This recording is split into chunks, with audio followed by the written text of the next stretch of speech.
there is a profession known as end-of-life doulas. Sometimes it's called death doulas, but I prefer the end-of-life doulas. And everybody knows about standard doulas. Standard doulas help women bring kids into the world. End-of-life doula help people depart from this world. Usually it's a longer process, much more complex, and usually it involves sadness, always involves sadness rather than happiness.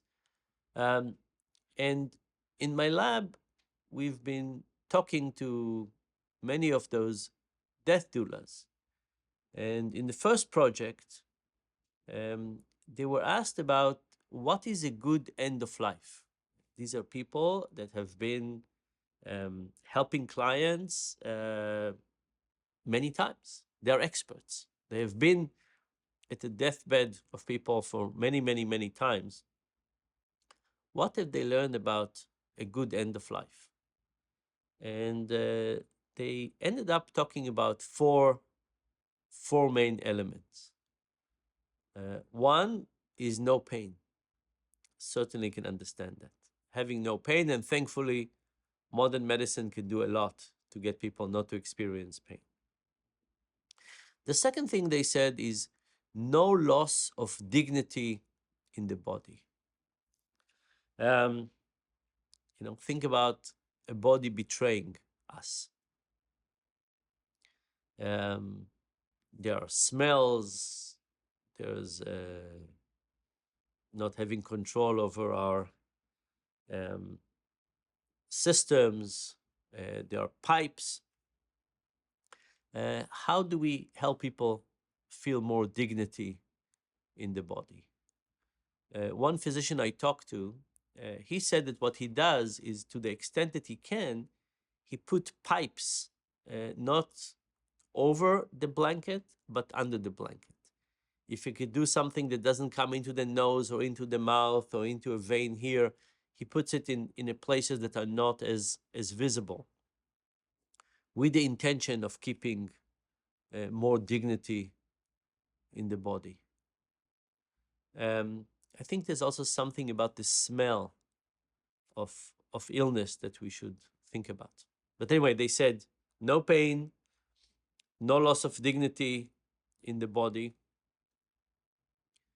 Having a sense of legacy was the third one. Having a sense of legacy, like feeling that we're not completely gone. And it's kind of interesting because even if you talk to perfect atheists, they want to leave something behind. They want to leave an impact.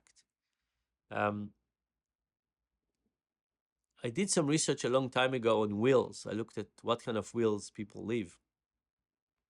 And it's amazing what kind of wills people leave. People do want to call the world of the living from beyond the grave and leave an impact. No pain, no loss of dignity in the body, having a sense of legacy.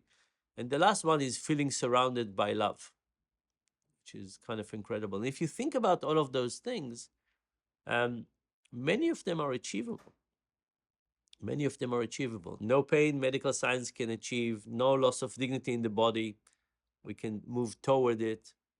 Feeling a sense of legacy is something we can certainly work on and get people to feel it. And being surrounded by love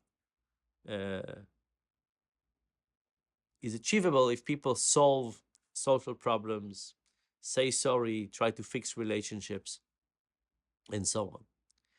And there was another interesting element, which was acceptance. Some of the death doulas, the end-of-life doulas, said that the key to get all of these going is acceptance. That as long as people are denying end of life, they can't deal with the other things. They can't start dealing with their legacy. They can't solve social relationships and so on.